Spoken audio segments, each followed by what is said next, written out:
Canal 13 presenta El Mundo del Espectáculo. Hoy proyectaremos la última parte de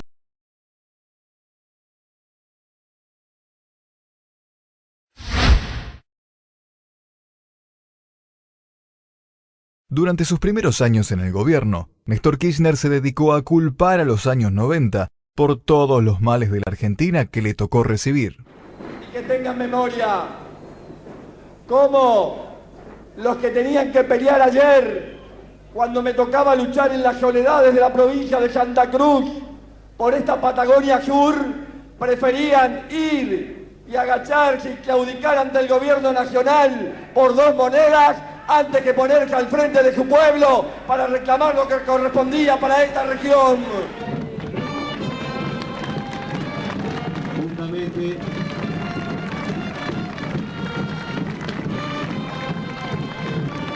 era inteligente.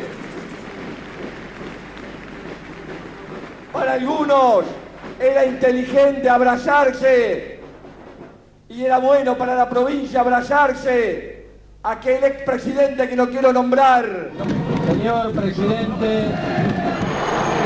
de la República Argentina, nuestro querido Calafate, hoy honrado por vuestra presencia, le decimos al son de nuestro cariño y nuestro afecto, por el honor de su visita, muchísimas gracias por haber venido a Calafate. Acá está el pueblo de Santa Cruz acompañando el proceso de transformación y cambio que la República Argentina debe llevar adelante.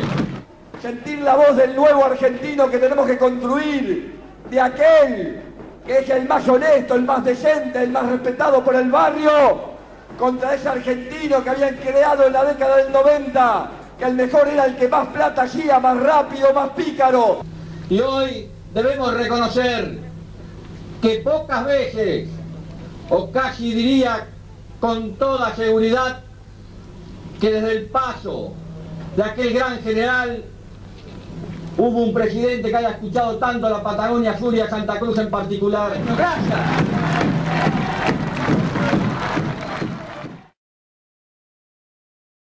Ustedes saben que la provincia del Chubut tuvo una oportunidad histórica, al igual que la provincia de Santa Cruz, cobró los fondos más liquidados de las regalías.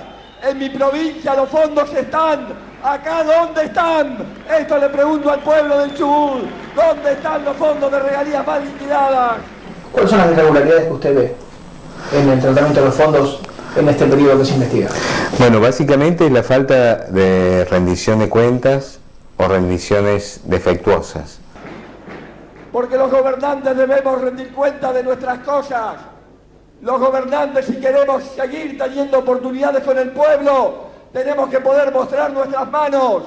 Los gobernantes tenemos que poder mirar a nuestro pueblo. Pero básicamente es eso, falta de rendición de cuentas. Hay fondos públicos, hay partidas que no están inventariadas en un inventario que se hizo en el año 2003, después aparecen en el año 2005, pero no estaban declaradas en el 2003, por ejemplo. Ese es un ejemplo de irregularidad. Administramos con claridad, podemos mostrar las manos allí, podemos mostrar la plata. Decían que la plata no estaba, ¿se acuerdan ustedes que yo me la había llevado? Llegaron a ese nivel de delirio y de mentira. Después hay omisiones de contratos, de comisiones pagadas, de honorarios pagados, de intereses devengados. Hay muchas imprecisiones y omisiones. El 11 de agosto del año 2005, en plena campaña electoral de renovación legislativa, el expresidente Kirchner anunció el Plan Federal 2 de Viviendas, una iniciativa que ilusionó a cientos de miles de argentinos. Las 300.000 unidades anunciadas generaron expectativa entre los empresarios, los obreros de la construcción y, sobre todo, en los millones de argentinos que no disponían de un techo digno. Especialmente llevó esperanzas a los sectores más humildes de la provincia de Buenos Aires, donde se erigirían 100.000 unidades habitacionales en apenas 2 años. La promesa colaboró a mejorar las chances de su esposa, Cristina, quien por entonces era candidata como senadora nacional por la provincia más poblada del país. Muchos decían, ahí están anuncian, pero las obras, ¿dónde están? Hay una fotito ahí. Pero hay miles, millones, decenas de miles de fotos, gracias a Dios, que se están multiplicando en toda la Argentina. Las viviendas que se están haciendo. Son 300.000 viviendas para los próximos 2 años. Esto va a ser muy importante porque no solamente, vuelvo a reiterar, va a generar puestos de trabajo, sino que va a mejorar la calidad de vida de nuestros compatriotas. Tomen sus cámaras y vayan a filmar en toda la Argentina. El hecho de anunciar un nuevo programa para el 2006-2007, ya hablando del mediano y largo plazo. Sin embargo, al finalizar su mandato, la administración del ex gobernador santacruceño apenas logró terminar 2.433 unidades, según reconoce el propio Ministerio de Planificación Federal. No se materializó ni el 1% de lo anunciado en medio de la mencionada batalla electoral. Por su parte, el Plan Federal 1 avanzó en el 50%, pese a que ya debería estar concluido. Hacer vivienda es gasto público también, pero vive gente. ¿Para qué estamos en el Estado? Para promover que la gente viva mejor, la dignidad de la sociedad. Claro, hay unos economistas neoliberales que viven muy bien, no saben lo que es no tener la vivienda, no tener el techo propio, no poder cobijar a la familia en el lugar digno, como corresponde a cada argentino. Todos los planes federales en Córdoba que tienen que ver con la ejecución de vivienda están absolutamente atrasados, algunos paralizados. Nos prometió los 450 millones para la obra de cloaca de Córdoba, vino Cristina Kirchner hace 30 días y trajo 40 de los 450, el resto que pedían los organismos internacionales. Pero eso más que las obras, que son muchas las que prometió y pocas las que ejecutó, la mecánica es lo más grave. La mecánica es una mecánica de extorsión.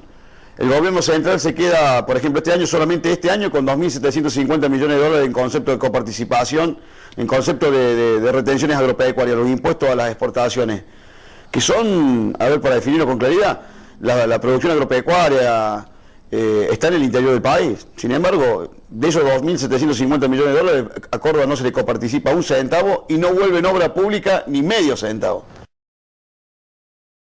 Estamos en este momento en plena etapa de elaboración de proyectos por un lado y de generación de tierras por el otro.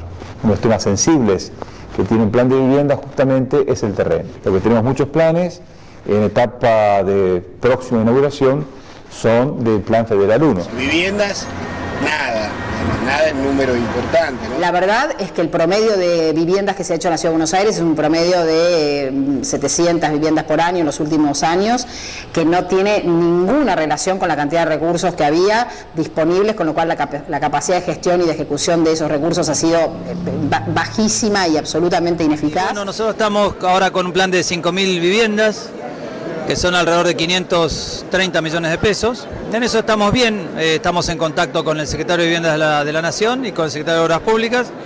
Así que bueno, los programas se van cumpliendo, pero el paso de un gobierno a otro hizo que tengamos que también poner cuentas en orden, porque algunas obras hacía 12 meses que no se pagaban.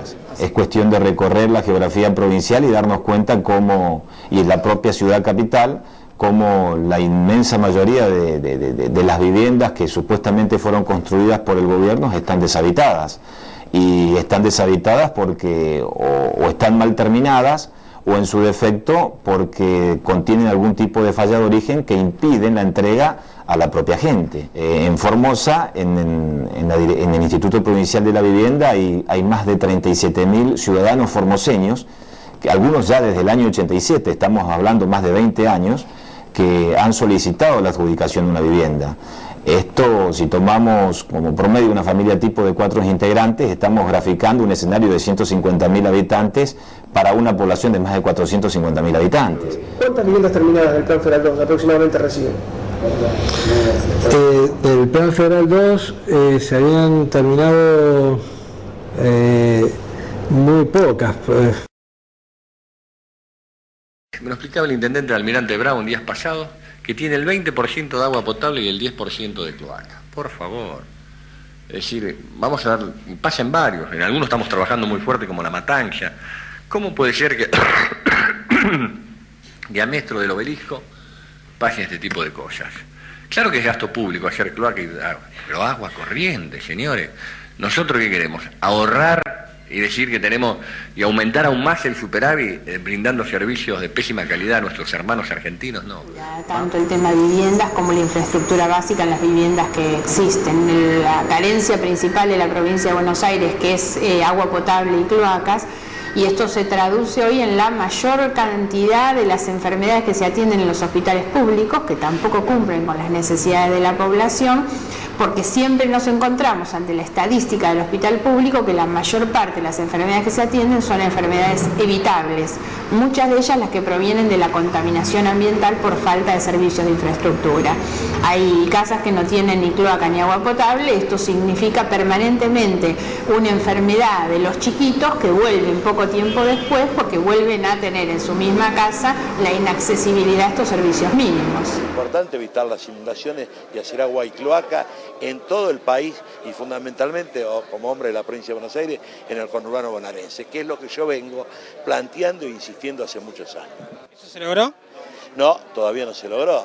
Llevamos de la crisis del 2001, apenas estamos saliendo, pero se va a lograr seguramente en el gobierno y estoy convencido de Daniel Scioli. El mediodía del 21 de agosto de 2003, el presidente había lanzado una obra que apuntaba hacia uno de los valores más instalados en el país, la educación pública. Presentó el plan 700 escuelas, un proyecto que asignaba infraestructura escolar básica en todas las provincias. Lo que nos costó poner en marcha hasta 700 escuelas.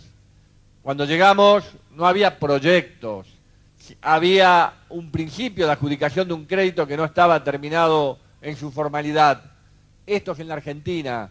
Hay a mucha dirigencia que le gusta hablar mucho y cuando uno va no hay proyecto, no hay nada. Esto es fundamental y lo estamos tratando de revertir. Al 31 de marzo de este año, solo se habían finalizado 440 unidades.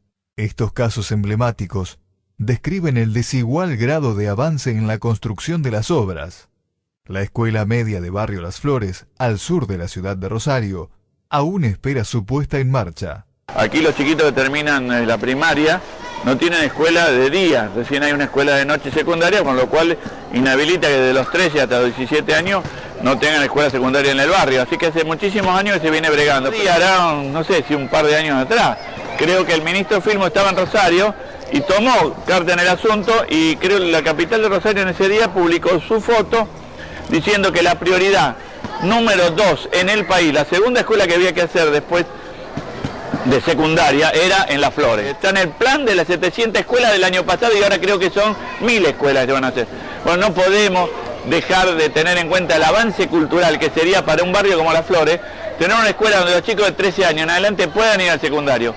La única obra que ven crecer los chicos de una de las zonas más conflictivas de la ciudad es un megacentro de apuestas del empresario Cristóbal López. En la provincia natal de Domingo Faustino Sarmiento, las obras tampoco fueron concluidas. La administración de los Kirchner prometió construir autopistas y autovías durante su gestión por más de 2.000 kilómetros de extensión. Entre los proyectos figuraba una autopista sobre la Ruta 9 para unir Rosario con Córdoba, las dos ciudades más pobladas del interior del país. Querido José Manuel, también venimos a cumplirte la palabra empeñada. Estamos firmando el inicio de una ruta, la construcción ya de la ruta, que tendría que haberse firmado hace mucho tiempo, que es el inicio de la Ruta 9, la autopista Córdoba-Rosario. El ministro de Planificación, Julio De Vido, también empeñó su palabra, asegurando que la moderna construcción era una de las prioridades del gobierno del expresidente patagónico. Con la Ruta 9, que son otros 500 millones de dólares que unirán en autopista también Buenos Aires, Rosario, Córdoba y Mar del Plata. Sin embargo, apenas se terminaron 40 de los 340 kilómetros faltantes. La autopista Rosario-Córdoba, si se mantiene el ritmo de avance de obras que ha tenido en los últimos 5 años, la finalización de la misma sería en el 2013, de acuerdo a nuestros cálculos, es decir, que una arteria de la importancia de la misma tiene una permanente demora que conspira contra la posibilidad de cumplir esos plazos anunciados, ¿no? En medio de todas las, digamos, promesas o propósitos de sucesivos gobiernos, tenemos el caso más típico, que es el de la Ruta 9, donde este tramo que está faltando, ahora se llegó hasta Carcarañá en provincia de Santa Fe, Córdoba llegó hasta Villa María, todo el tramo que va de Villa María a Carcarañá son aproximadamente, creo que faltan unos 300 kilómetros para completar toda la Ruta 9 desde Buenos Aires hasta Córdoba. Esto lleva 10 años de promesas y demoras. Durante el pasado 2007, murieron en accidentes de tránsito 700 santafesinos y 600 cordobeses. La mayor parte de los choques se registró en la antigua y cada día más intransitable Ruta Nacional número 9.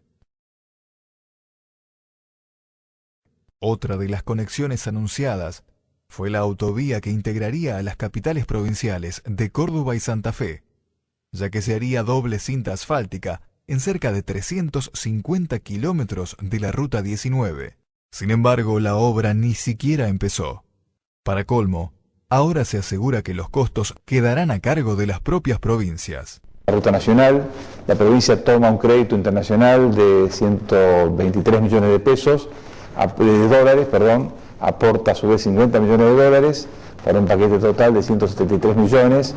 Esta obra tiene previsto 5 empresas simultáneas trabajando en 5 tramos sucesivos a los efectos de acortar el plazo de obra, cuyo total es de 30 meses. Las inversiones que estamos haciendo en Rosario, la circunvalación de Rosario. En una realidad que hoy tampoco tenemos seguridad de que se continúe con este bacheo, ni siquiera con obras fundamentales que pasan por la ampliación de las banquinas de un carril más de cada lado. En la provincia de Tucumán, se dijo que se ampliarían 50 kilómetros de la autopista sobre la Ruta 38. La construcción llegaría hasta la localidad de Aguilares, en el sur provincial. Que como bien dijo el señor gobernador, hacían a las promesas electorales allá por el año 2003, 2002, cuando conjuntamente con el señor gobernador hablábamos con los tucumanos. La Ruta 38, que ya con la licitación se convierte en realidad, una inversión de más de 80 millones de pesos. Esa es la famosa Ruta 38, acá en Tucumán y en el país se la llegó a conocer como Ruta de la Muerte. Si nosotros nos fijamos en la cantidad de muertes que hay en 10 años hasta acá, la cantidad de muertes que tiene esta ruta alcanza casi las 12.000 personas. Entonces se inauguró la obra, vino el presidente a inaugurar un tramo de la obra, que son de 20 kilómetros. ¿Doble cinta asfáltica o es una sola cinta asfáltica? Es una sola cinta asfáltica con una mano de ida y una mano de vuelta, cuando estaba previsto que sea verdaderamente una autopista. Con la Ruta 14, que va a significar más de 400 millones de dólares de inversión, la autopista que va a unir Buenos Aires con Paso de los Libres, seguramente llegará a Posadas en el mediano plazo. La autovía sobre la llamada Ruta del Mercosur fue una de las banderas permanentes del kirchnerismo. Sin embargo, solo se están dando trabajos muy lentos y los 450 kilómetros de doble traza siguen esperando su ejecución. Desde el comienzo de la gestión K anunciaron la autopista mesopotámica, recién ahora se están haciendo algunas obras menores de continuidad de la autopista desde Ceiba hacia el norte. Si tuviera que decir la ruta más peligrosa de Argentina que tuviste que recorrer, ¿cuál es? La 14, toda la que va a Brasil, esas son todas muy... Estas ya tendrían que ser antes que Ruta 2 y antes que todas tienen que haber sido ya autopistas, porque esas tienen tránsito todo el año. Otro de los compromisos de Néstor Kirchner en materia vial fueron las promocionadas reconstrucciones de las rutas 22 y 23 en Río Negro.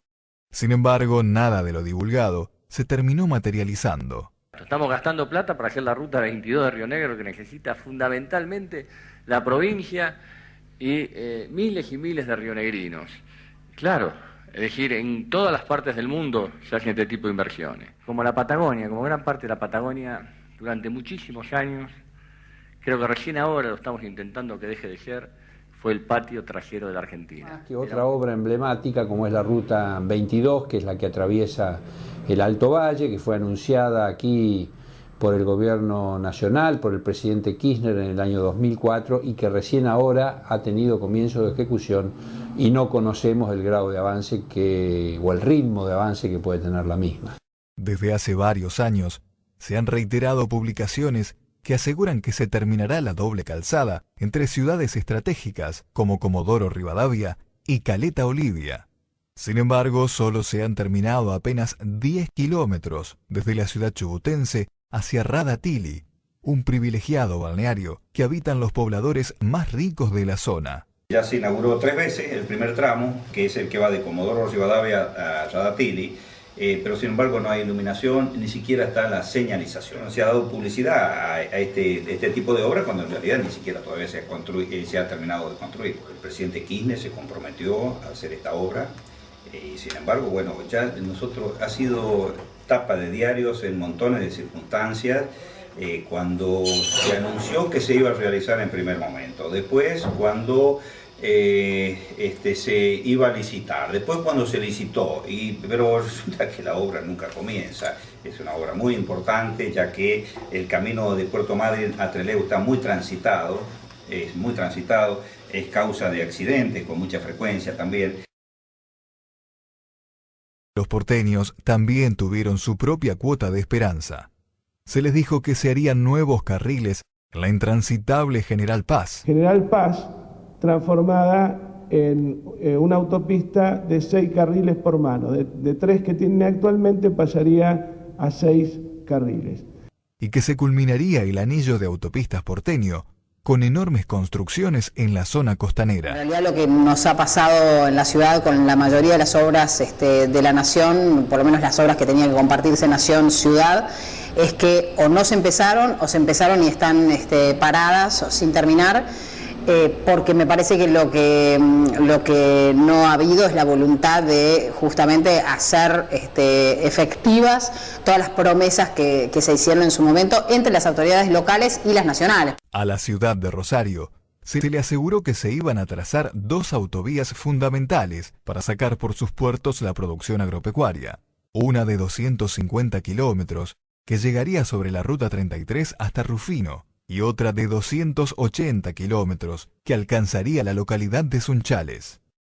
Está en una demora de licitaciones que se han caído y que por lo tanto han demorado el inicio de una obra fundamental que es la salida de todo el tránsito de cargas vial y bueno, y que ha producido un sinnúmero de accidentes. Los vaticinios de nuevas autopistas llegaron también al extremo norte. Estaba previsto construir la Ruta 34, hacer una autopista desde la salida de Cabeza de Buey, en donde llega la autopista que hace Metán Cabeza de Buey. Desde allí habían 100 kilómetros hasta Libertador y bueno, todavía no se ha hecho nada, es decir, no se está ni siquiera trabajando. Esta es una obra que se anunció hace 4 años. Para diferenciarse de Carlos Menem y la cuestionada década de los 90, los Kirchner anunciaron la reapertura de distintos servicios clausurados por el exmandatario riojano y una nueva política ferroviaria. Acá con el tema del gasto público se cerraron los ferrocarriles. Claro, gasto público. La gente anda en ferrocarriles. Une la Argentina, une el país, une la provincia de Buenos Aires. Hicieron un desastre. 10 años de inversión, lo que cuesta levantar. Los años que nos va a costar y la plata que vamos a tener que poner por esta ilustradísima idea que tuvieron esta gente. Sin embargo, casi ningún punto de la plataforma del Frente para la Victoria del año 2003 se pudo cumplir en estos 5 años de gobierno. El candidato en aquel momento era la creación de un ente nacional ferroviario que de a poco fuera recuperando lo que nosotros llamamos el sistema, que está absolutamente destruido en la Argentina. El sistema es el funcionamiento armónico de toda la red ferroviaria y no la preferencia de la oportunidad de negocios de algunos. Bueno, eso lamentablemente no se hizo. Las promesas fueron aún más allá, ya que se diagramaron líneas que llegarían hasta países vecinos. Estimamos que se invertirán 72 millones de dólares para los arreglos del lado chileno y 100 millones para el rescate del lado argentino.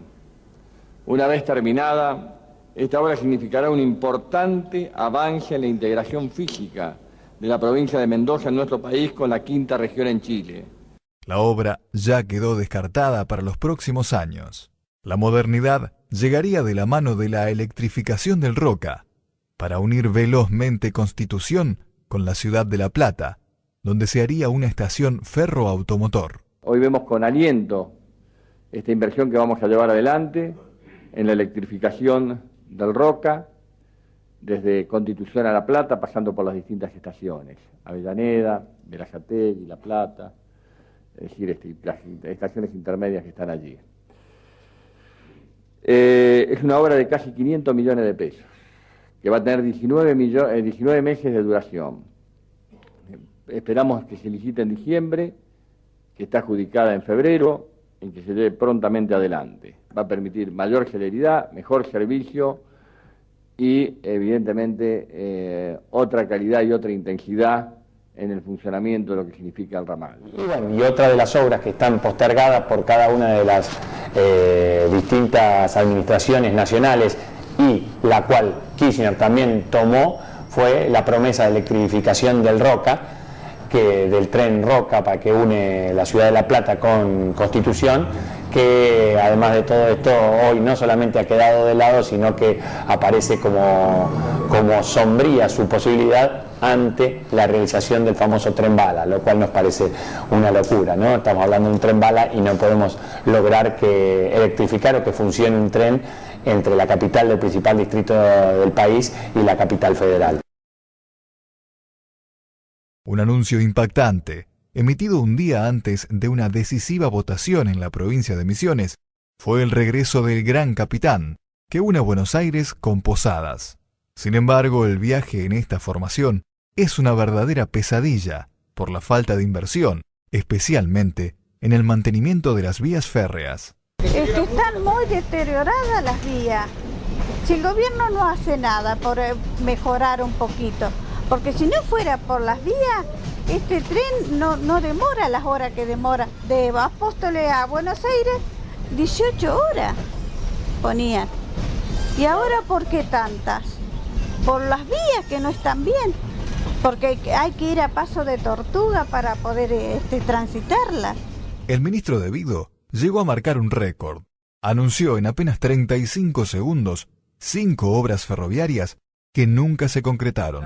Las obras que anunciamos días pasados para la ciudad de Buenos Aires, como es el subterráneo que va a unir Plaza de Mayo con Retiro, el tren del Este que unirá Retiro con Avellaneda, el soterramiento del ferrocarril Sarmiento, las obras de mejoramiento que estamos realizando en el ferrocarril a La Plata, la electrificación del ferrocarril a La Plata, el ferrocarril que unirá Constitución con Ezeiza, es uno de los pocos aeropuertos, es el aeropuerto más importante de Sudamérica, el más moderno y no tiene una línea de alta velocidad ferroviaria que la una con la urbe, con la ciudad de Buenos Aires. El soterramiento del ferrocarril Sarmiento. En realidad no ha habido obra comenzada sobre el soterramiento del Sarmiento. Lo que hubo fue una reunión hace poquito tiempo con Mauricio Macri por parte de las autoridades nacionales para relanzar la obra, porque en realidad no se ha hecho nada, y entonces sí acordar entre la ciudad y la nación empezar en serio a tratar ese tema.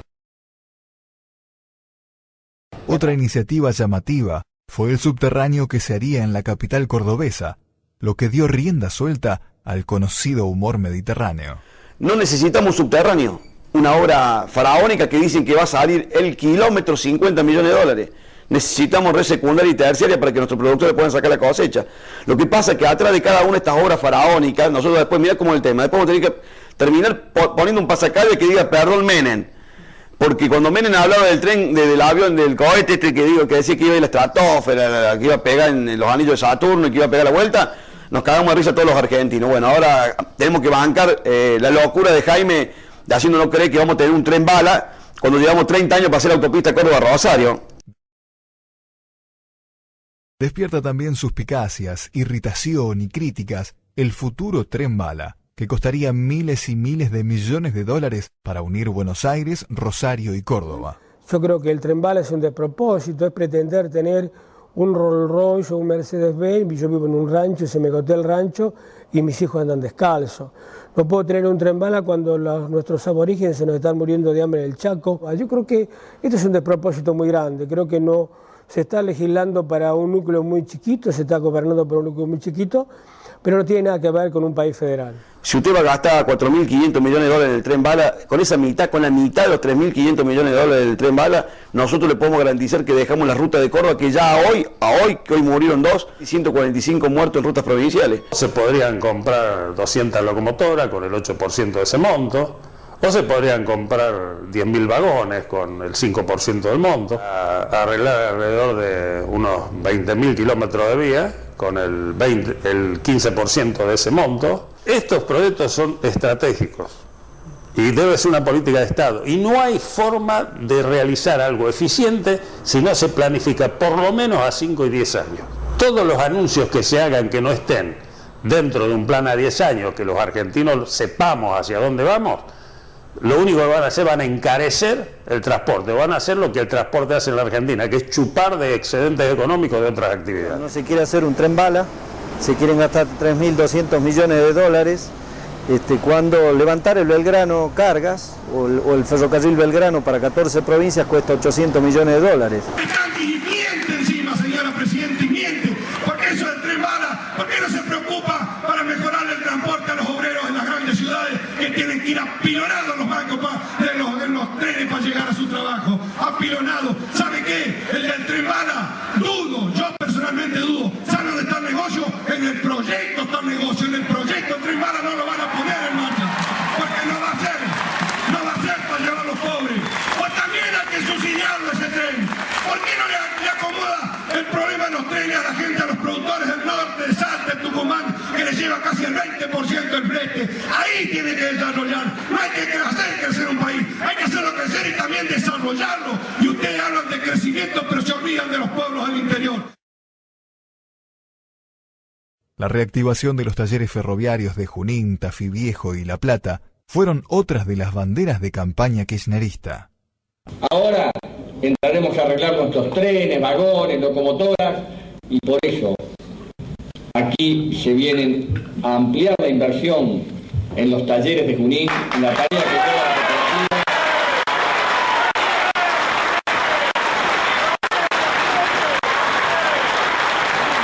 El presidente en su momento en Junín dice: se ha cometido genocidio en los ferrocarriles. Lo repite varias veces. Nosotros en ese momento le hicimos una nota al presidente diciendo que a ese nivel, cuando uno habla de que se ha cometido genocidio con algo, tiene que encarar, digamos, una denuncia y una investigación como corresponde, porque si no, es una enunciación y nada más. Bueno, no se ha hecho nada para investigar cuáles son los causantes de ese genocidio. Y lamentablemente ahí sigue vegetando una cooperativa de trabajadores, 80, 90 personas que reciben de vez en cuando algún trabajo que le da la provincia de Buenos Aires o le da algún concesionario. No hay presidente en la historia de la Argentina democrática, desde el 83 en adelante, que no haya pasado por Tafí Viejo prometiendo la reactivación de los talleres. 5.800 personas trabajando en Tafí Viejo, sin contar los empleos indirectos que, por supuesto, daba metalúrgica, carpintería, contrato, tornería, todo lo demás. ¿Y actualmente cuánta gente hay? Actualmente en Tafí Viejo no deben pasar las 40 personas. ¿De qué sirve tener 50.000 millones de dólares en el Banco Central y no poder caminar los políticos del partido que sean por Tafí Viejo porque la gente no les cree? La actual presidenta, Cristina Fernández de Kirchner, en el cual anunciaba que iban a utilizar los viejos talleres del ferrocarril provincial, especialmente para la construcción de vagones y demás, que iba a construir, y eso iba a generar alrededor de 2.000 puestos de trabajo, había dicho en ese momento la senadora Cristina Kirchner. También lo estamos esperando.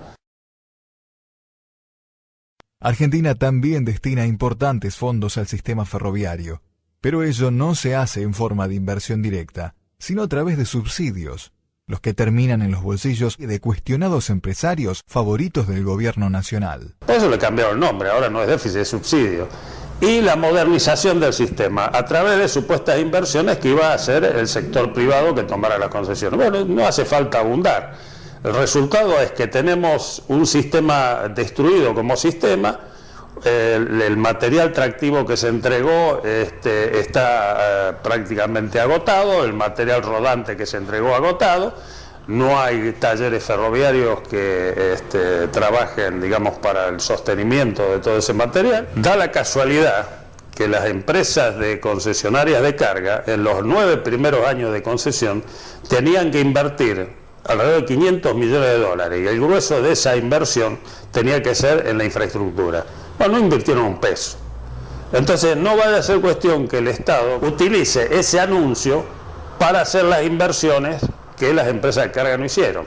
Un párrafo aparte merecen las instalaciones de trenes de las principales ciudades del interior del país. Esta es la solitaria Rosario Norte, donde debería llegar el tren bala en 4 años.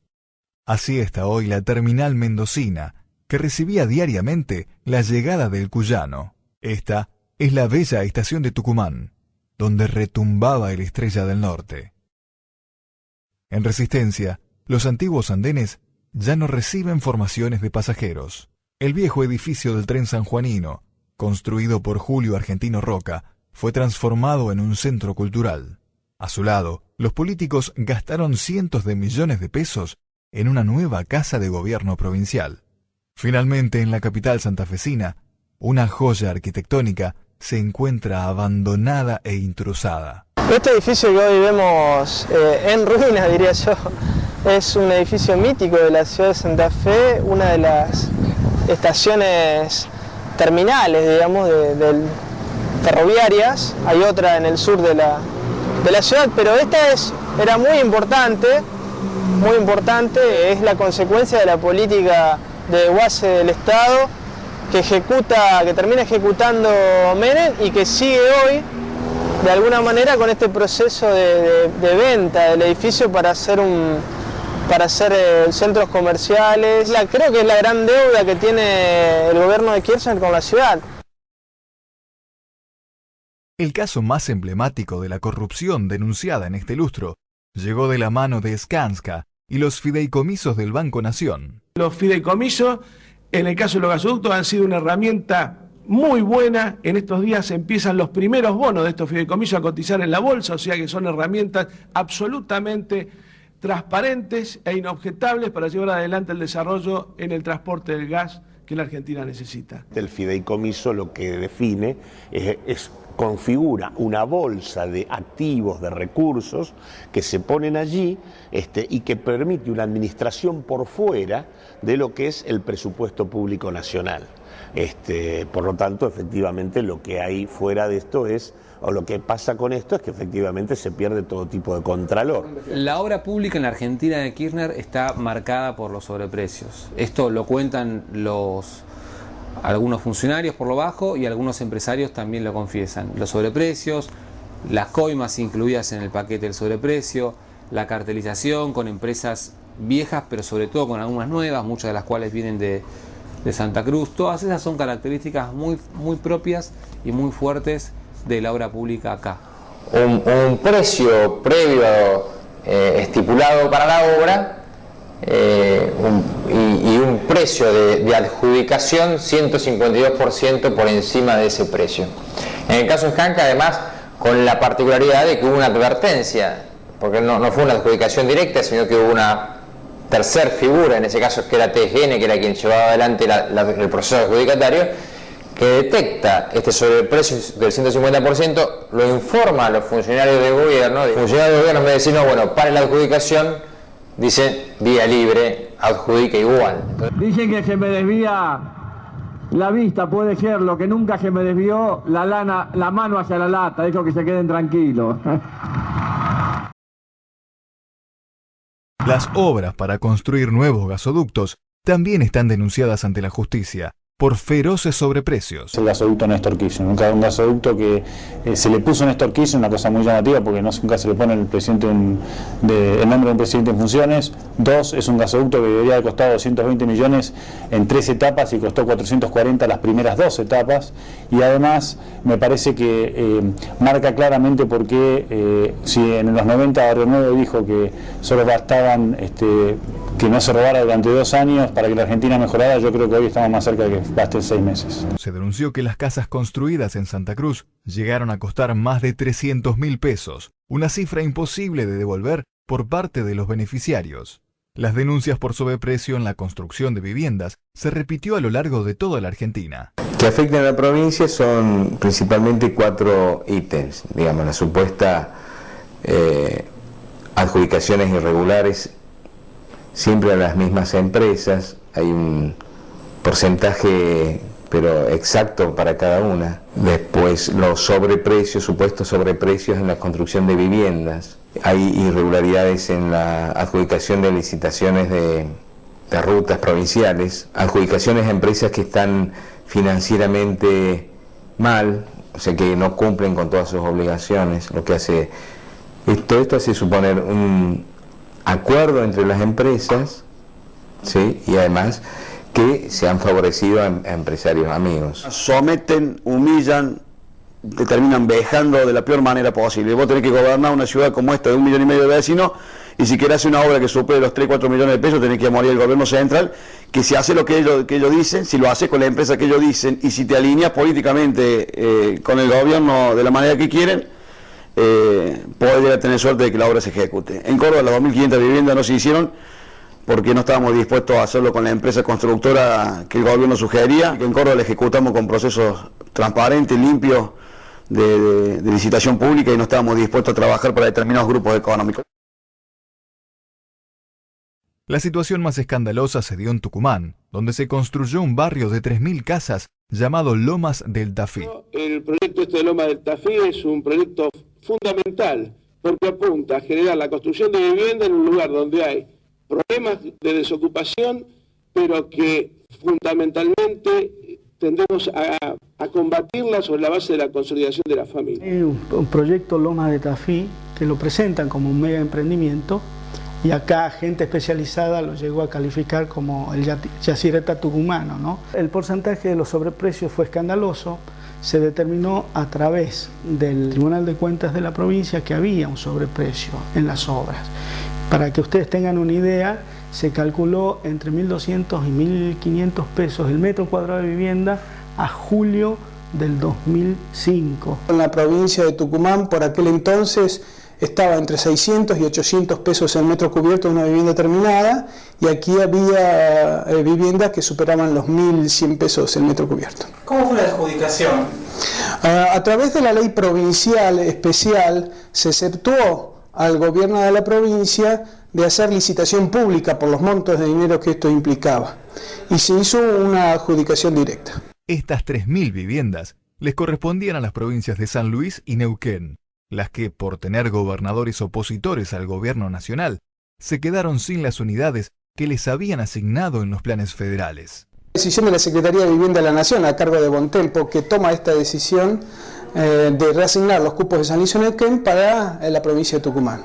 Y la urgencia era que debería hacerse en el transcurso de un mes la decisión de construir y asignar el plan de viviendas. El interventor de la vivienda de la provincia de Tucumán, ante los legisladores, a los efectos de sacar una ley especial para evitar la licitación pública, afirma de que esto es dinero de la provincia de Neuquén y San Luis que no han sido asignados a viviendas de aquellas provincias y que había que aprovechar en Tucumán.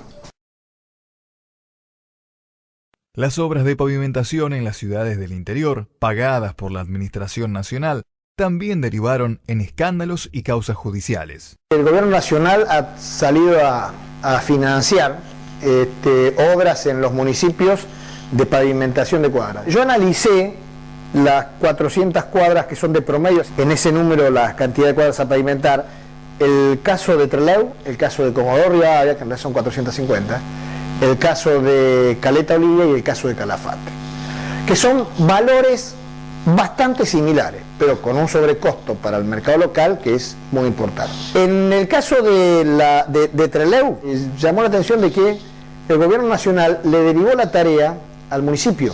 La licitación del municipio en un determinado barrio de Trelew, la que hicieron con fondos propios, construyeron el pavimento a 100.000 pesos la cuadra, no llegaba a 110.000 pesos la cuadra.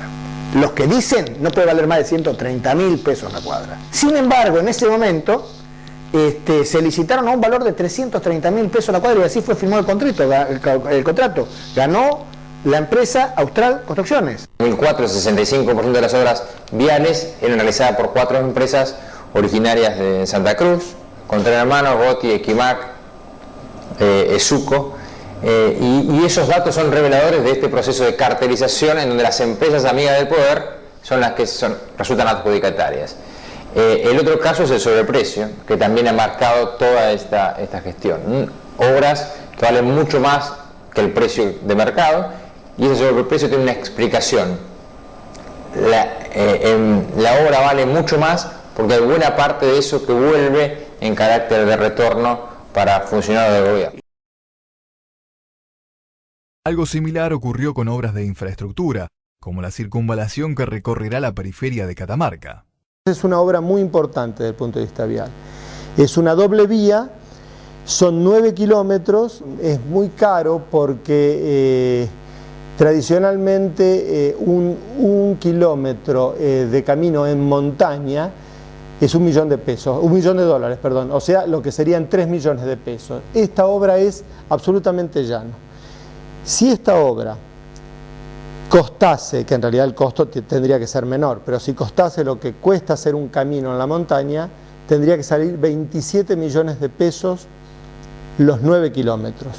Y la obra va a terminar saliendo como 72 millones de pesos. El ministro de Vido y el secretario de Transportes, Ricardo Jaime, acumulan récord de causas en su contra en la justicia argentina. Ricardo Jaime es un funcionario que tiene 22 denuncias penales y ningún juez lo llevó a declarar. Nosotros lo hemos denunciado 3 veces y ningún juez se animó a llevarlo a declarar. Y las denuncias sobre posible corrupción llegan también hasta los hospitales públicos. El caso más claro es el del Hospital de Alta Complejidad de Florencio Varela, por ejemplo, donde ya lo había inaugurado Solá antes, lo vuelve a inaugurar en la última elección en el mes de octubre con Kirchner como presidente y Cristina como candidata.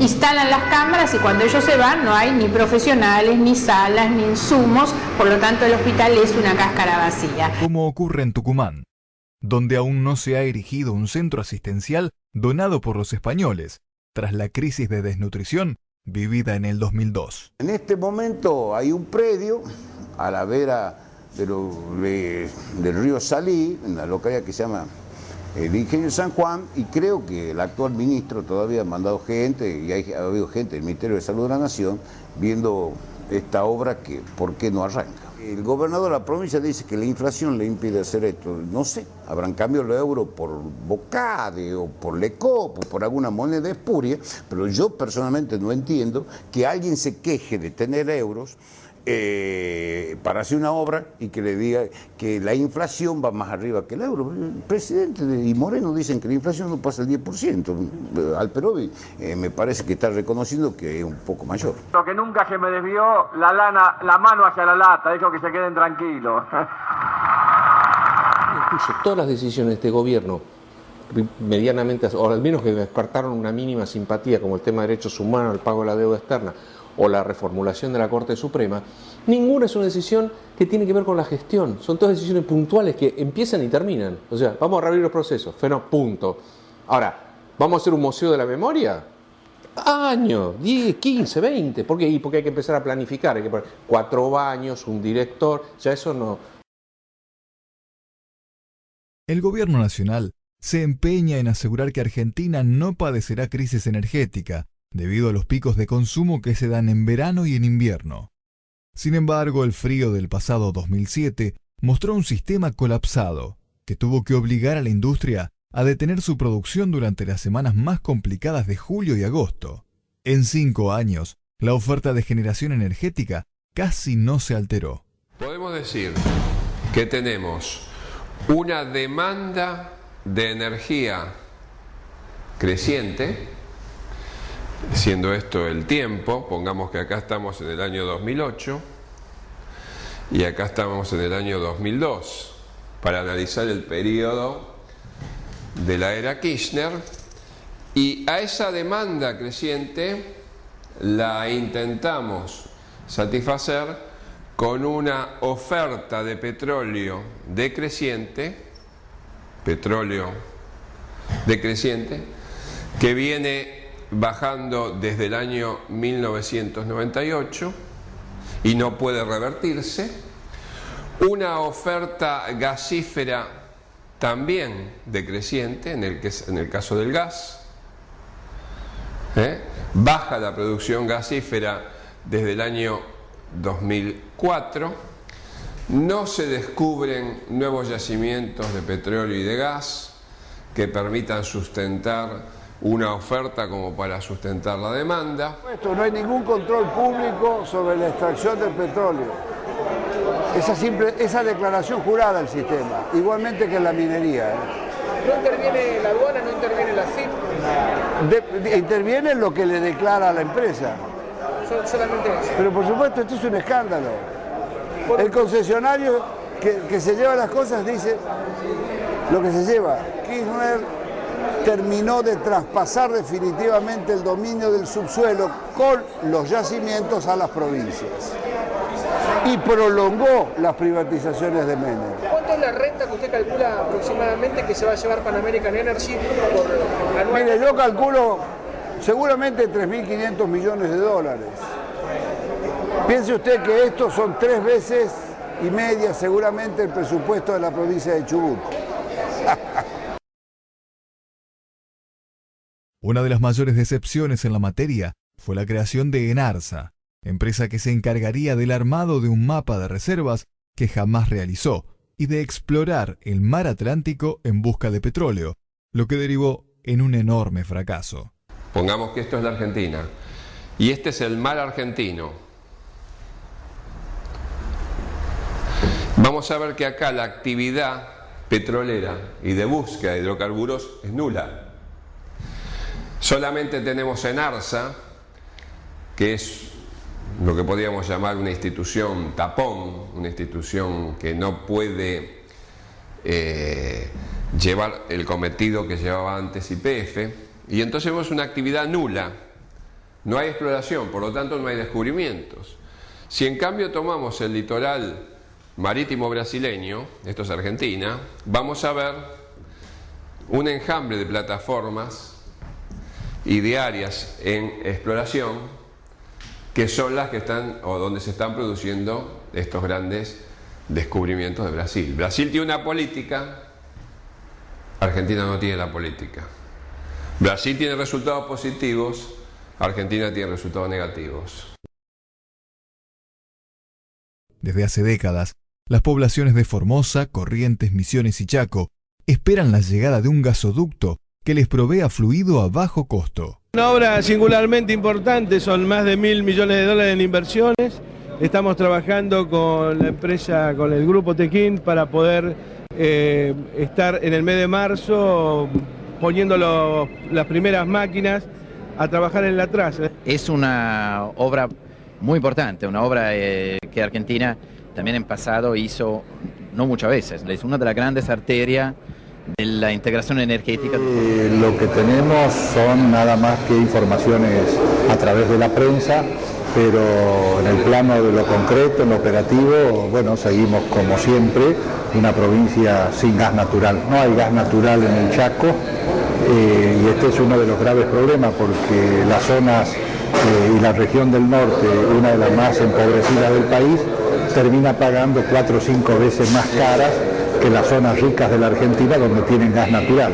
Hoy la realidad de Formosa es que la gente si cuenta con gas es por el gas en garrafas, es decir, y a precios que realmente meten miedo y hoy por hoy, donde la gente tiene la percepción de cómo se licúan los salarios en función de esta inflación galopante, me parece que estamos años luz de la realización de este gasoducto que, bueno, que tanta falta nos hace. No hay avances en el gasoducto de NEA. Bolivia, estamos próximos a cerrar un acuerdo con Bolivia que nos permitirá sin ninguna duda construir ese gasoducto del noreste que todo el noreste del país necesita y que es un compromiso del señor presidente y nuestro por todos los medios llevarlo adelante de la forma más conveniente para la Argentina. Y no tengan ninguna duda que en ese sentido está trabajando el presidente Kirchner. Y el valor aproximado de la garrafa de 45 kilos, que es la que yo uso, es de...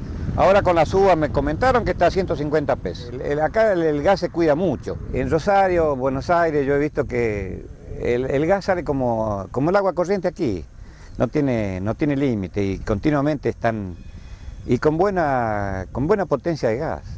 ¿Eso le llamaba la atención? Eso me llamó poderosamente la atención. Pero nosotros nos sentimos discriminados por el hecho de que creería que en la mayor parte de la República El suministro de gases, el gasoducto pasa por las mayores ciudades y acá nosotros estamos marginados, con promesas que nunca se cumplieron.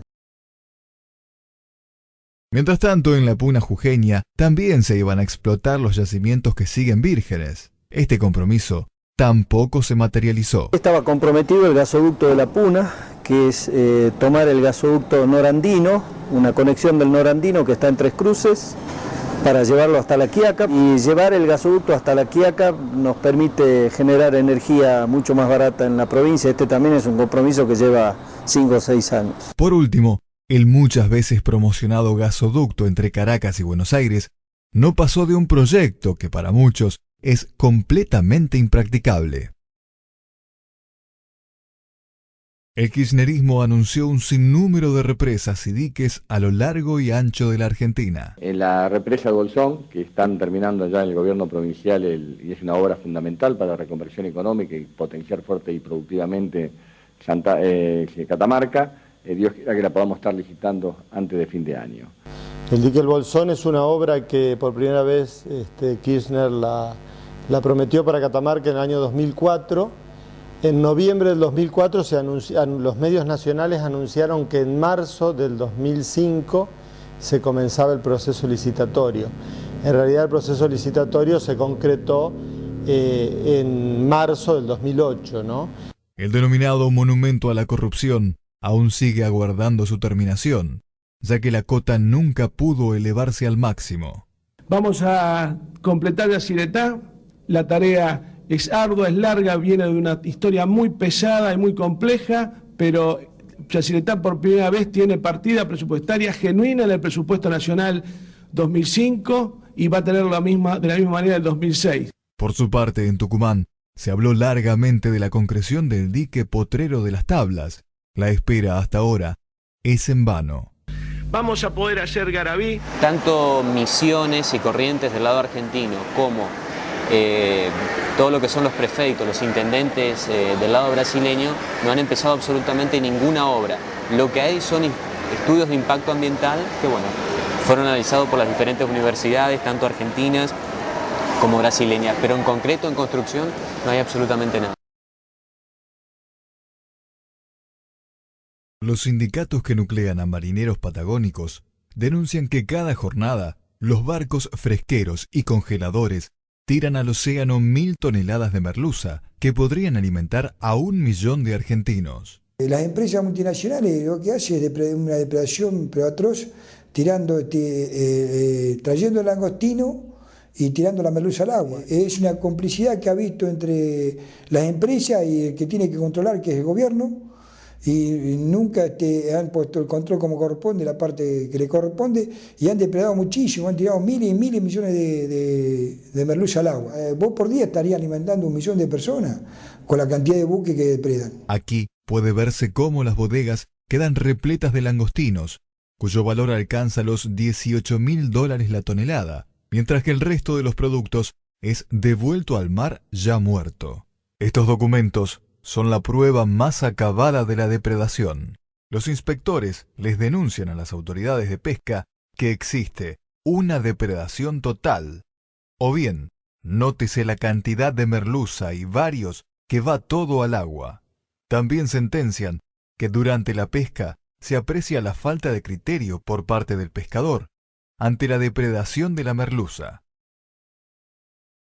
En las planillas se consigna el desastre ecológico que ocurre diariamente. Esta nave capturó 28.520 kilos de merluza, pero terminó descartando 27.077 kilos, lo que representa más del 90% de peces desaprovechados.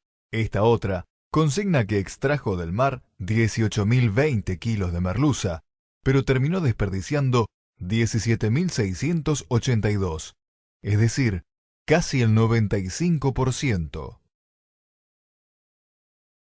Las explotaciones mineras están poniendo en riesgo la vida de las personas y la actividad económica tradicional en distintas provincias argentinas.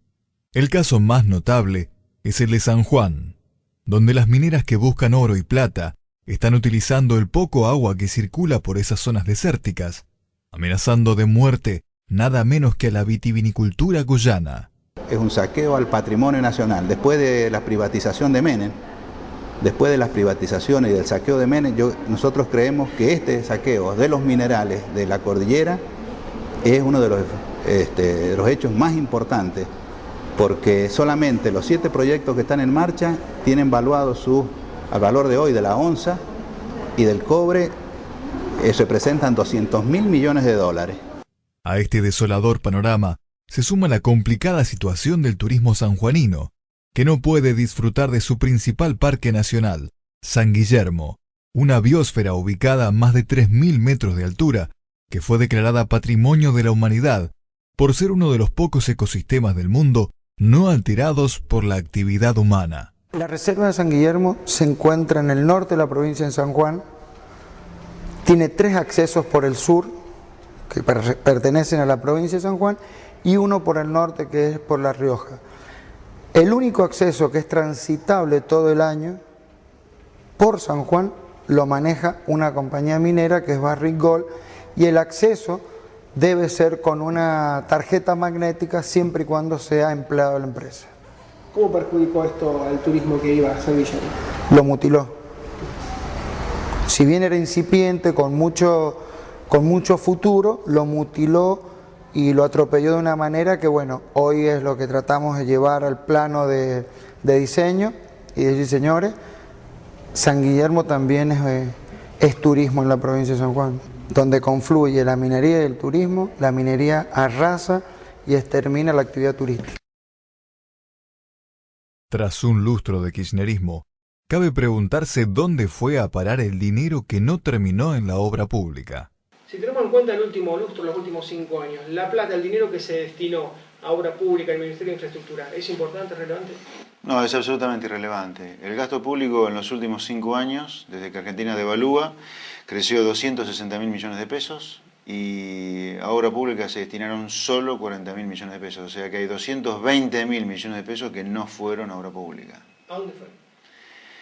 Fueron a salarios, a empleo público, a jubilaciones, a subsidios, transferencias. Fue todo lo que uno denominaría el clientelismo político y el amiguismo, ¿no? Como para incluir y comprar voluntades. El 80% del aumento del gasto público fue para consolidar a Kirchner y a su esposa en el poder, sin duda. Digamos, el gobierno del presidente Kirchner, del expresidente Kirchner y el de ahora, el de la presidenta Cristina, hacen mucho hincapié en la obra pública y casi todos los actos tienen que ver con anuncios de obra pública.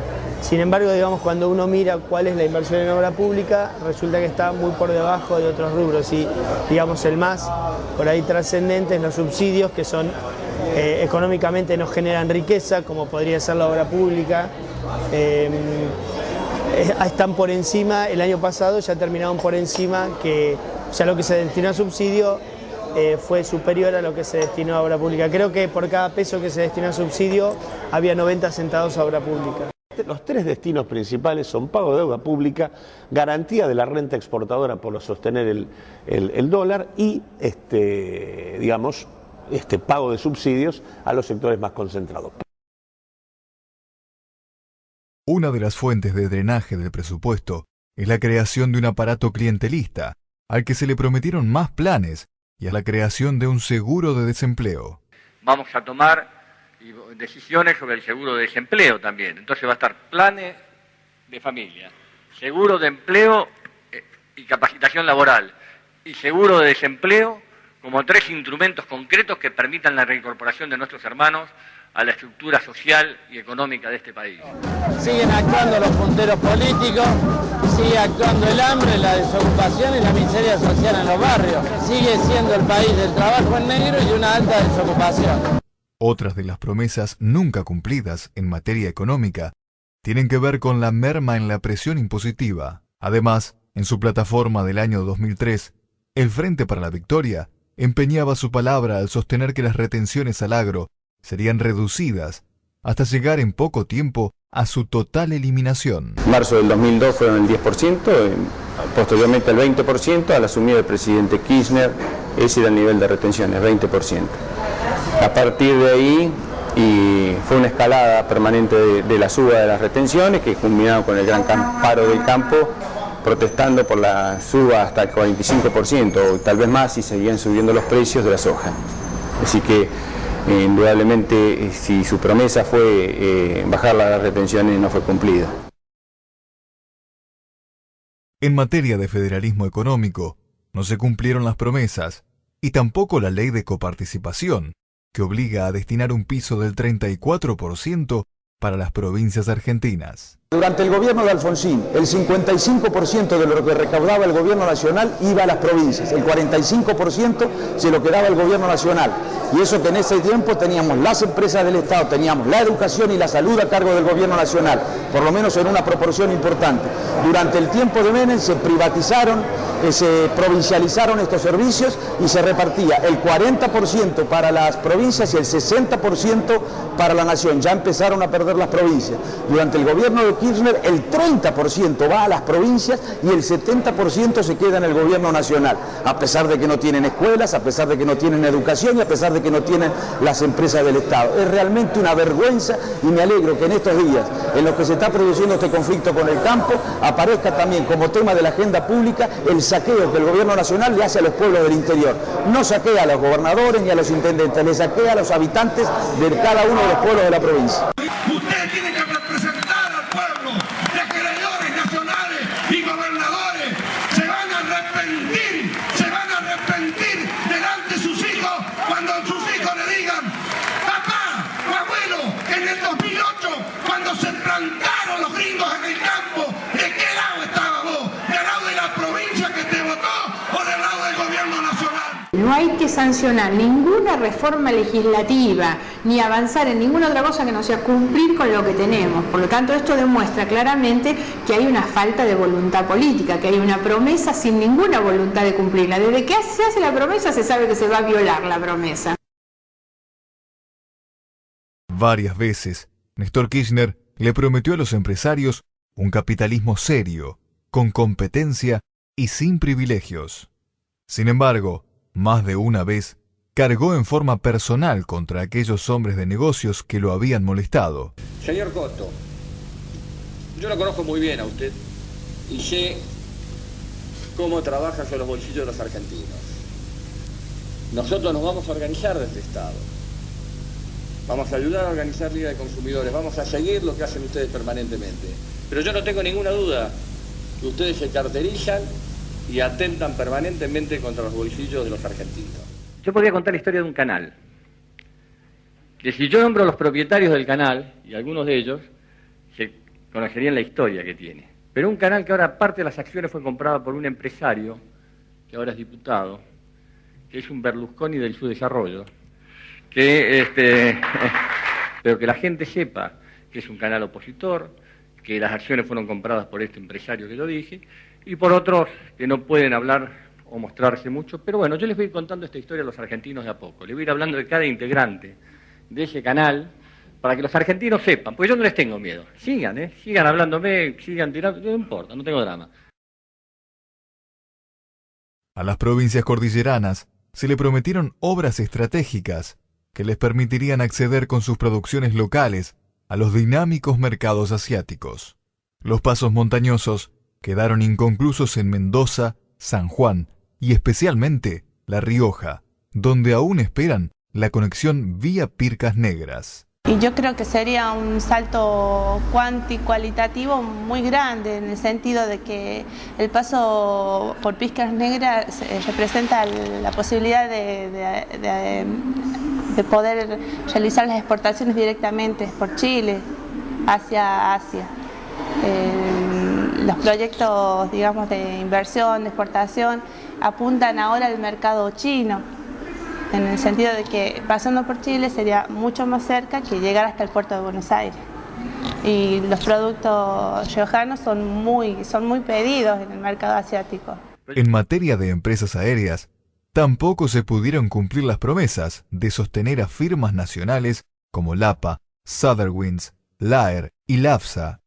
La AFSA tiene unos gastos infernales, jamás tuvo aviones, jamás voló, jamás hizo nada, fue un invento chino para quedar bien políticamente con la gente que había quedado afuera del APA. ¿No ves que en el directorio está el hermano de Scioli, que se pagan sueldos de no sé cuánta plata, una compañía aérea que no vuela? Bueno, ahí ya no resiste el menor análisis y será un problema de la Oficina Anticorrupción. Los Kirchner viajaron a China a principios del mandato de Néstor, dando origen a uno de los bloopers más notables de sus ajetreadas gestiones.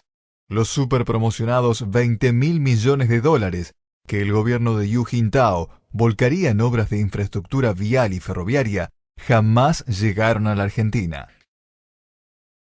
El expresidente Kirchner logró trabar una alianza fundamental con gobernadores provinciales de origen radical. Especialmente, pudo tejer un favorable frente electoral con el exmandatario mendocino, Cobos, quien hoy ocupa la vicepresidencia argentina. Como fruto del romance, surgieron una decena de promesas por parte de la nación a la provincia cuyana. Se trataba de obras largamente esperadas en aquella geografía, entre ellas 14.500 viviendas del Plan Federal 2, el ferrocarril trasandino central, que uniría Mendoza y Chile, el dique de Portezuelo del Viento, la reactivación del tren cuyano a Buenos Aires, una línea eléctrica de 500 megawatts, el paso del Pehuenche para trasponer los Andes, y el gasoducto Beasley La Dormida. Sin embargo, los mendocinos no vieron concretados ni uno solo de los megaemprendimientos anunciados. Bueno, mucho bla bla, pero hasta ahora no hay absolutamente ni un metro de cable de la línea instalado. Esto se ha jugado con los sentimientos de muchos ciudadanos y sobre todo de mucha gente que con el tren vio el progreso o la posibilidad de que su pueblo pudiera avanzar. Hasta el día de hoy no tenemos nada. Ni un metro de caño, ni un metro de caño. Hace 5 años que venimos esperándolo. La última información es del mes de noviembre, donde aparentemente estaban por llamar a licitación, pero hasta aquí nada. El 2, que eran 11.000 viviendas, solamente se han hecho cerca de 200. Portezuelo del Viento es la obra hidroeléctrica, pero inmediatamente después de esa obra viene una obra mucho más mayor, que es el trasvase de las aguas del Río Grande al Atuel. Portezuelo del Viento es un dique en el Río Grande, pero después que se haga viene el trasvase mediante un caño de las aguas del Grande al Atuel, de un porcentaje que le toca a la provincia de Mendoza en la relación con el Río Colorado. De esto nada, absolutamente nada. Ya no solamente no hay ni un ladrillo o ni un caño o un cable, no hay ni siquiera un papel firmado. Había un fondo, se iba a hacer un fideicomiso para un fondo de un ferrotranvía urbano, fue otra promesa que quedó incumplida. 20 días después de la masiva marcha en repudio por el asesinato de Axel Bloomberg en 2004, el por entonces ministro de Justicia presentó un ambicioso plan de seguridad que no prosperó. Fue una reforma importante porque tocaba muchísimos segmentos, a la Policía Federal, a la Justicia Federal también de la capital, pero duró lo que duró Vélez en el Ministerio de Justicia. Se trató de uno de los tantos anuncios que se hacen en el Salón Blanco y que quedan absolutamente en la nada. La reforma incluía la creación de un FBI argentino. Pero en este momento se está utilizando la Gendarmería, la Prefectura, que son todos entes para cubrir la nación, como la Policía Federal. Un mapa del delito. Ellos van siguiendo, tienen un sistema que lo utilizan en Estados Unidos, en Inglaterra, el Comstat, por ejemplo, que cada comisaría tiene los distintos delitos y tienen que rendir cuentas, digamos, de lo que sucede, cómo atacarlo y demás.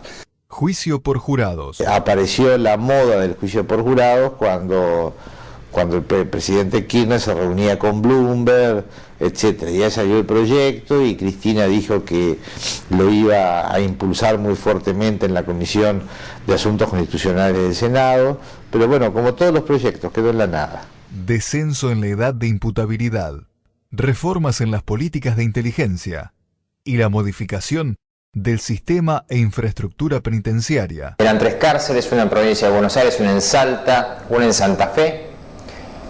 Las 3 tuvieron un precio de preadjudicación 60% más que el precio original.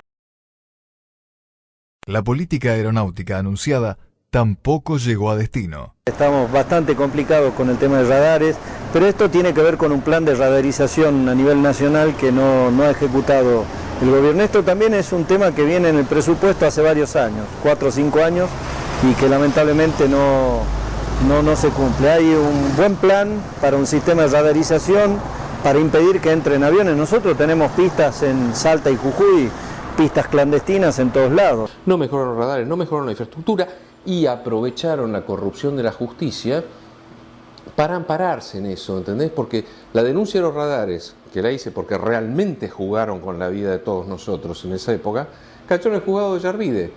Tipo que está ahí por un acuerdo político, lo bancó el peronismo y ahí está, o sea, un tipo que está involucrado en un problema de trata de personas, de protección policial, tiros, amenazas y demás, y es juez federal, y ese tipo después te dice que sos un irresponsable por cómo manejás esa información, o sea, ¿entendés? Está todo... Reformaron el Consejo de la Magistratura, entonces andá a sacarlo. El mecanismo de designación de los jueces provocó divergencias entre los especialistas y el gobierno. Hemos vencido al Pacto de Olivos. Hemos dado un paso muy importante para realmente generar la posibilidad de un Consejo de la Magistratura donde el pueblo tenga verdadera representatividad. Un retroceso, una reforma del Consejo de la Magistratura que significó una mayor injerencia del poder político en las decisiones del Consejo. Fue un marcado paso atrás de una institución que al contrario había que fortalecerla para que tuviera todavía mayor independencia y autonomía con respecto a los poderes políticos. La independencia entre los poderes del Estado es una materia pendiente en el modelo kirchnerista. El kirchnerismo, por otro lado, utilizó muchísimos decretos de necesidad y urgencia, impulsó cerca de 249, 250 decretos de necesidad y urgencia y impulsó por otro lado 170 leyes para que el Congreso apruebe. El ámbito donde se legisla verdaderamente es el presidente. El Congreso queda como una oficina selladora, como una escribanía donde se hace el tránsito. En plena campaña por la jefatura de gobierno porteños, el ex ministro de Educación, Daniel Filmus, anunció la voluntad de gobierno nacional para traspasar la policía a la órbita de la ciudad.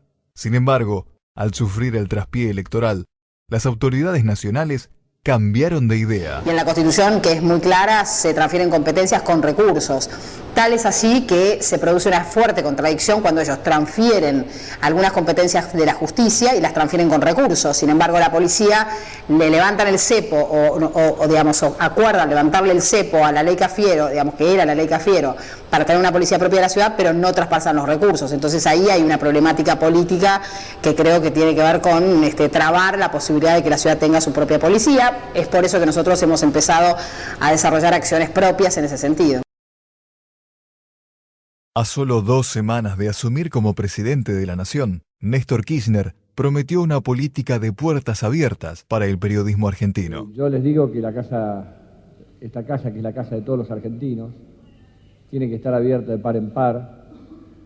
Esperemos reunirnos por lo menos cada 15 días con todos ustedes a conversar, a analizar, a evaluar, no solo que ustedes me escuchen a mí, sino que también los escuche a ustedes para tener en claro la temperatura de las cosas, cómo van sucediendo, cómo van pasando, para tratar de que ustedes puedan ser realmente un cable a tierra que nos permita generar la menor cantidad de errores posibles y tener la capacidad autocrítica de poder corregirlos. Esta promesa, una de las primeras que formuló como presidente, nunca se cristalizó. Por el contrario, Néstor Kirchner jamás dio una sola conferencia de prensa abierta en los 4 años y medio que duró su gestión. Se limitó a recibir en forma individual a algunos pocos periodistas elegidos. En la práctica, lo que ocurrió en los 4 años y medio de gestión de Néstor Kirchner y en los meses que lleva Cristina Kirchner es que no ha habido una sola conferencia de prensa. Lo que ha habido fueron alocuciones desde el atril político, sin posibilidades que los periodistas pregunten, hagan repreguntas en base a lo que se está diciendo. Y esto no es simplemente el derecho del periodista a preguntar, es el derecho de la ciudadanía a saber. La gestión del mandatario patagónico privilegió el contacto directo con la ciudadanía desde un atril o un escenario, sin la intermediación de los representantes de los medios de comunicación. Kirchner no solo incumplió su promesa inicial con la prensa, sino que terminó victimizándose por la modalidad que él mismo escogió. Algunos se quejan de este atril, pero sí es lo único que me dejan. Es lo donde hablo, trato de hablar. La idea fija por obtener el control de la realidad llevó al kirchnerismo a extremos impensados, como la intervención del INDEC. La manipulación de los índices de pobreza e indigencia superó las presiones del menemismo y la dictadura militar en el organismo. En principio lo que está ocurriendo es que para preservar lo que se denunció como la manipulación de los resultados, tanto en el índice de precios como el conjunto de los otros programas, lo que se está realizando es un genocidio laboral. Hay una credibilidad que ha quedado absolutamente averiada a partir de las denuncias de manipulación inicialmente del IPC, después consecuencias inmediatas sobre pobreza e indigencia que requieren el IPC para su cálculo. Nos están exterminando como trabajadores de la institución y sustituyendo por enorme cantidad de personas que vienen aquí con funciones de custodias, de amenazadores profesionales, de seguidores de las personas que tratan de hacer con responsabilidad y con conciencia su trabajo. Otro de los himnos en la retórica oficial fue la no criminalización de la protesta. Sin embargo, en su provincia natal, Kirchner llegó a proteger sus bienes con las fuerzas de gendarmería. Pienso que Gendarmería, en lugar de estar aquí defendiendo los intereses de las multinacionales y oprimiendo y castigando cualquier reclamo, tendría que estar cuidando las fronteras y cuidando el patrimonio nacional. El caso más cruento fue la represión a los docentes santacruceños.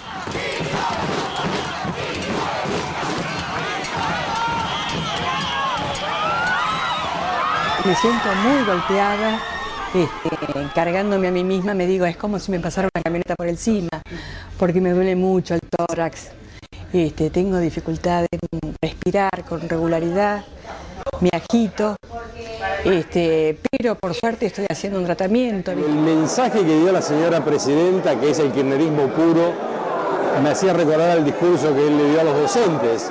Luego se prendió fuego a la provincia durante 6 meses y yo creo que hoy comienza a darse una situación muy importante, a rescabrejarse de alguna manera al régimen en función de los reclamos que la gente en forma legítima está llevando adelante. Digamos, si bien el escenario no es el mismo, pienso que el final lamentablemente va a ser el mismo. Digo lamentablemente no por los Kirchner, sino por lo que tengamos que vivir nosotros.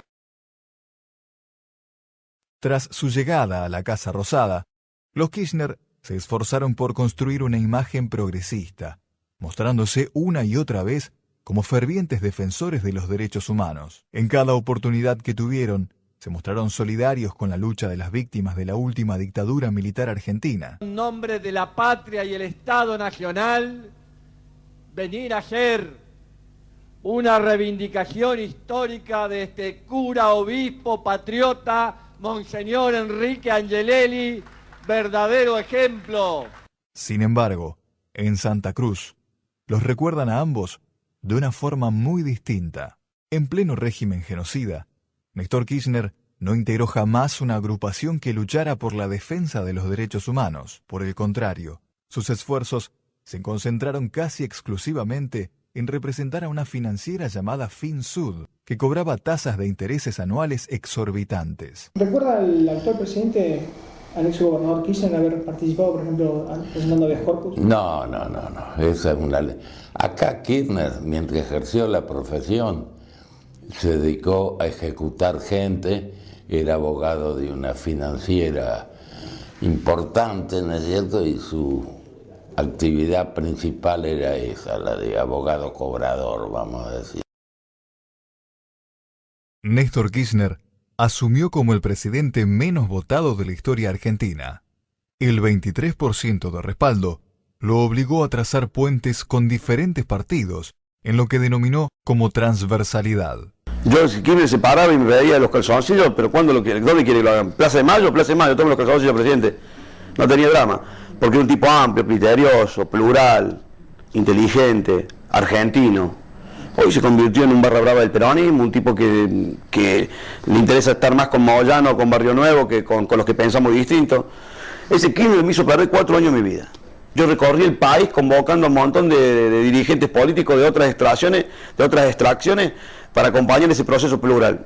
Hoy me da, la verdad, no menos que bronca y fastidio ver cómo el gobierno nacional hoy entiende que la oposición no puede existir, una terrible cuota de intolerancia a la opinión distinta, un terrible fastidio por quien se le ocurre sugerir una idea que no sea o que no vaya en sintonía con lo que piensa el gobierno nacional, y un expresidente que, teniendo la posibilidad de ser el conductor de todos los argentinos, eligió conducir nada más que un pedazo del peronismo. Tras recorrer un camino que pasó por el Frente para la Victoria, la transversalidad y la concertación plural, el expresidente regresó a la sombra del Partido Justicialista, encabezando el movimiento.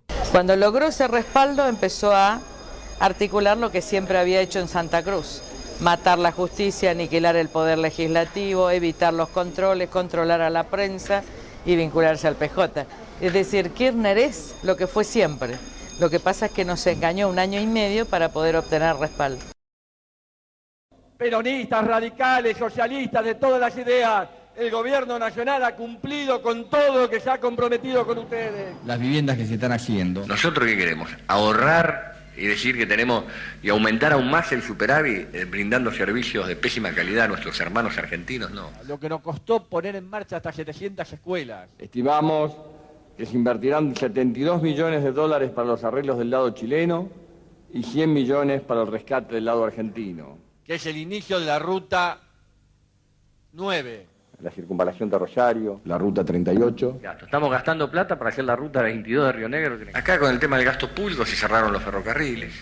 En la electrificación del Roca. Ampliar la inversión en los talleres de Junín. Y era bueno para la provincia abrazarse a aquel expresidente que no quiero nombrar. Podemos mostrar las manos allí, podemos mostrar la plata. Dicen que se me desvía la vista, puede ser, lo que nunca se me desvió, la mano hacia la lata, eso que se queden tranquilos. La represa de Bolsón, que están terminando ya en el gobierno provincial. Vamos a tomar decisiones sobre el seguro de desempleo también. Entonces, generar la posibilidad de un consejo a la magistratura donde el pueblo tenga verdadera representatividad. Señor Costo, yo lo conozco muy bien a usted. Yo podría contar la historia de un canal, que es un Berlusconi del subdesarrollo. Hemos vencido al Pacto de Olivos. Por lo menos cada 15 días con todos ustedes a conversar. Donde hablo, trato de hablar. Una reivindicación histórica de este cura, obispo, patriota, Monseñor Enrique Angelelli. Hay que dar el ejemplo, hay que, con acciones concretas, cotidianas. Quiero decir a los argentinos que están acá y a los demás que yo me puedo equivocar, seguramente me equivoco todos los días, pero mentir no miento.